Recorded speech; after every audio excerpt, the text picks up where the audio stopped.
सदस्यहरू, अब म माननीय सदस्य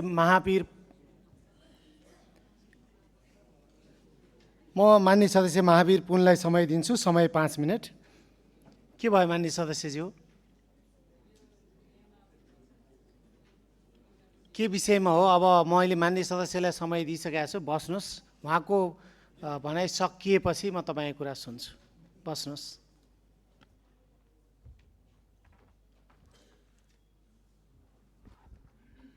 ल, सर्वप्रथम त म एउटा अनुरोध गर्न चाहन्छु सम्माननीय सभामुखज्यूलाई कि चाहिँ म एक्लो मान्छे भनेर एउटा एक्लो माननीय भनेर चाहिँ हेला नगरियोस् है। किनभने अरूले 10, 15 मिनट, 20 मिनट, 30 मिनट पाउँदाखेरि मलाई चाहिँ 5 मिनट नदियोस्। म एक्लो छैन। तपाईँहरूको कुनै पनि पार्टीभन्दा पार्टीको सदस्यहरू हुनुहुन्छ, तपाईँहरूको पार्टी सदस्यहरूभन्दा मेरो चाहिँ समर्थकहरू धेरै छन् नेपालमा। साँच्चै पत्याउनुहुन्न भने जनमत लिनुहोस् बाहिर गएर, होइन? म एक्लो छैन। मेरो साथमा सारा नेपालीहरू छन्। सारा नेपालीले मलाई चिन्छन्, बच्चाले चिन्छन्, टोलमा चिन्छन्, गल्लीमा चिन्छन्।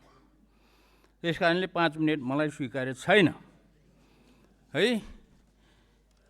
अब म धेरै कुरा गर्न चाहन्न। म सौभाग्यले भनौँ अथवा दुर्भाग्यले भनौँ, अहिलेको जुन संसद बसेको छ, अहिलेको जो सरकार बनेको छ, त्यो सरकार बनाउनको लागि, चुनाव गराउने सरकारको म पनि मन्त्री थिएँ।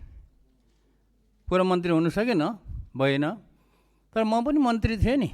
त्यही सरकारले, हामी मन्त्री भएको सरकारले नै चुनाव गराएर अहिलेको संसद बनेको, अहिलेको सरकार बनेको हो। त्यति बेला खास गरी मलाई दुःख लागेको कुरा के छ भने, त्यति बेला मैले जे काम गर्न खोजेको थिएँ गर्न सकिएन, किनभने चुनावी सरकार थियो। मैले जोड पनि गरिनँ। त्यति बेला मैले ल्याउन खोजेको अध्यादेश 3वटा, सबैलाई थाहा छ। त्यो 3वटा अध्यादेश चाहिँ मैले अहिले सबै धेरै माननीयज्यूहरूलाई त्यसको कपीहरू पनि मैले पठाइसकेको छु, पढ्नु भएको छ। अहिले सरकारले 8वटा अध्यादेश ल्याउँदाखेरि मेरो अध्यादेश यो छ भनेर मैले पनि त्यहाँ बुझाएको थिएँ। अध्यादेश आयो, तर मैले ल्याउन खोजेको अध्यादेश अहिले पनि आएको छैन। र जुन अध्यादेश आयो, जुन रूपमा अध्यादेश ल्याउन खोजेको थिएँ त्यो रूपमा आएको छैन। त्यो पनि ठिकै छ, तपाईँहरूले ल्याउनु भयो, मैले केही छैन। मैले ल्याउन खोजेको विश्वविद्यालय जुन छ, केही नेपाल ऐन विश्वविद्यालयलाई को अध्यादेश जुन छ, मैले पनि त्यही ल्याउन खोजेको थिएँ। र त्यो जुन सरकारले ल्याएको जुन अध्यादेशमा जुन कुरा कल्पना गरिएको छ, कल्पना के गरिएको छ भने विश्वविद्यालयलाई राजनीतिबाट मुक्त गर्ने, शिक्षालाई भने, त्यो एकदम मैले पनि ल्याउन खोजेको त्यही थिएँ। तर मैले गरेको कल्पनामा चाहिँ के थियो भने कुलपति चाहिँ प्रधानमन्त्री हुनु हुँदैन भन्ने थियो। अहिलेको जुन अध्यादेश छ त्यसले पनि विश्वविद्यालयमा राजनीतिकरण हुनु हुँदैन भनेको छ, तर फेरि कुलपति त प्रधानमन्त्री नै बस्ने व्यवस्था गरेको छ नि। त्यसैले त्यो त भयो, म त्यसमा केही दुःख मनाउ छैन। दोस्रो कुरो, मैले ल्याउन खोजेको र मेरो जीवनभरिको सङ्घर्षको कुरा के हो भने नवप्रवर्तन, विज्ञान प्रविधिको विकास अनुसन्धानको लागि कोषको गठन गर्ने भनेको हो। अनि त्यो ल्याउन सकिनँ, अध्यादेश ल्याउन सकिनँ। उति बेला ल्याउन सकिनँ, ठिकै छ। अहिले ल्याएको छु। अहिले पनि त्यसमा चाहिँ केही कुरा अगाडि काम बढेको छैन। त्यसैले त्यो कुरामा मलाई चाहिँ दुःख लागेको छ। अब यसमा खास गरी कुरा के हो त भन्दाखेरि, यो नवप्रवर्तन कोषको जुन अध्यादेश छ, यो ल्याउनको लागि मैले अहिलेको मन्त्रीमण्डललाई, अहिलेको सरकारलाई पनि अनुरोध गरिरहेको छु, तर सुनाइ चाहिँ भएको छैन। अनि सबैभन्दा ठुलो कुरा त के हो भन्दाखेरि विज्ञान प्रविधि अनुसन्धान तथा नवप्रवर्तन मन्त्रालय छुट्टै खोल्नुपर्छ भन्ने मेरो जुन माग छ, त्यो मागमा चाहिँ सुनाइ भएको छैन। र यहाँ चाहिँ के आइरहेको छ भने प्राधिकरणबाट चलाउने रे। किन भन्दाखेरि अर्को मन्त्रालय बनाउँदाखेरि विज्ञान प्रविधि मन्त्रालय भन्ने एउटा मन्त्रालय बनाइयो भने खर्च बढ्छ अरे। 2-4 अरब रुपियाँ एउटा मन्त्रालय चलाउनलाई लाग्छ। त्यो पैसा बचाउनलाई 2-4 अरब ठुलो हो कि विज्ञान प्रविधि अनुसन्धान नवप्रवर्धन ठुलो हो? विज्ञान प्रविधि नवप्रवर्धन भनेको के हो? तपाईँले अहिले सुशासन ल्याएर के बनाउनु भइरहेछ भने एउटा राम्रो चिज बनाउनु खोज्नु भएको छ, राम्रो गाडी बनाउन खोज्नु भएको छ। गाडीभित्र चाहिँ एकदमै कम्फोर्टेबल, एकदमै सोफा राम्रो आरामदायक बनाउन खोज्नु भएको छ। तर त्यो गाडीमा इन्जिन हालेन भने के हुन्छ? त्यो गाडी उड्छ? अनि इन्जिन भनेको के हो त? अर्थतन्त्रको इन्जिन भनेको के हो? विज्ञान प्रविधि नवप्रवर्तन अनुसन्धान होइन? यो कुरा खै बुझेको? अरूले त बुझ्नु भएन। योभन्दा अगाडिको विगतका सरकारहरूले बुझ्दैन। मैले जति प्रयास गरेँ बुझेन। मलाई जहाँसम्म विश्वास थियो, 100% विश्वास थियो, अहिलेको सरकारले त बुझ्छ, किनभने सबै युवाहरू हुनुहुन्छ भनेर मैले भनेकै थिएँ। खोइ सुनाइ भएको? सबै ठाउँमा मैले पुऱ्याइरहेको छु, सबैलाई मैले हात जोडेर अनुरोध गरिरहेको छु। अहिलेसम्म प्राधिकरण बनाउने अरे, खर्च हुन्छ अरे। प्राधिकरण बनाएर विज्ञान प्रविधि अनुसन्धान तथा नवप्रवर्तन विकास हुन्छ भने अरू मन्त्रालयले पनि सहरी विकासको पनि प्राधिकरण बनाएर त्यो मन्त्रालय किन चाहियो त्यो? भौतिक विकास मन्त्रालय अनि अरू सूचना तथा सञ्चार मन्त्रालयले पनि प्राधिकरण बनाएर चलाए भइगयो त? खोइ त त्यो कुरा सोचेको। अनि यो कुरामा चाहिँ मलाई चाहिँ धेरै दुःख छ। र यो त भयो प्रमुख कुरा। सानो कुराहरूमा पनि मलाई चित्त बुझेको छैन।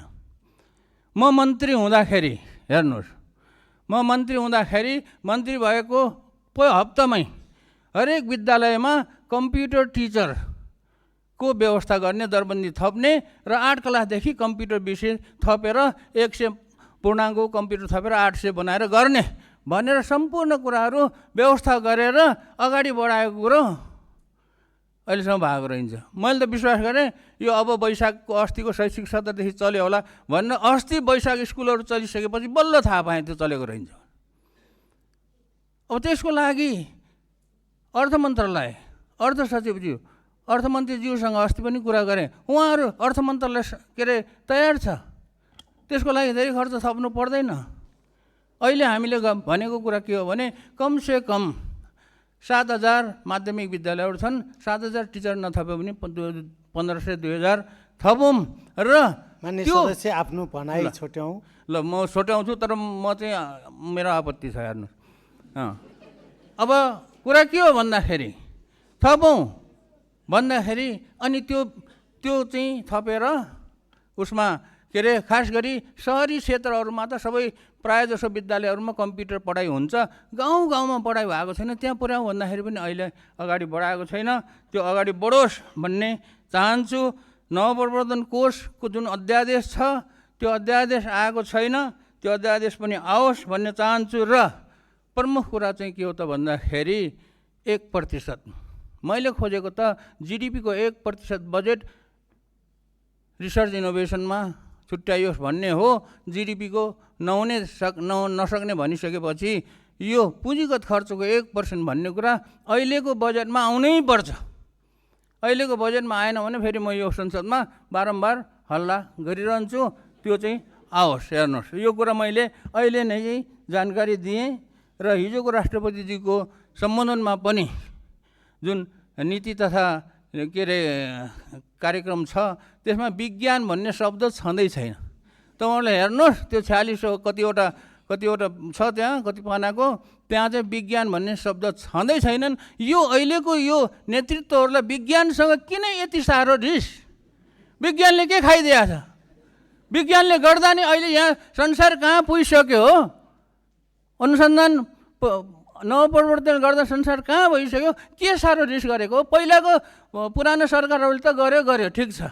मैले पुरानो सरकारहरूलाई के भन्थेँ भने उहाँहरू बुढा हुनुभएको छ अनि अलिक दिमागले भेटेन होला, गरेन। अहिलेकोले त भेट्नुपर्ने हो नि, खै भेटेको? यो कुरा चाहिँ म चाहिँ एकदमै छ। र यही कुराले रिस उठेर मैले हिजो बेलुका चाहिँ के गरेँ भने मेरो फेसबुकमा मैले यो सबै नेताहरूलाई श्राप दिन्छु भनेर कसैको पनि दिमागमा विज्ञान प्रविधि नवप्रवर्तन भन्ने कुरा यिनीहरूको दिमागमा पस्दै नबसोस्, भनेर मैले श्राप दिएको थिएँ, त्यो चाहिँ रिसको झोकमा गरेको हो, माफी चाहन्छु।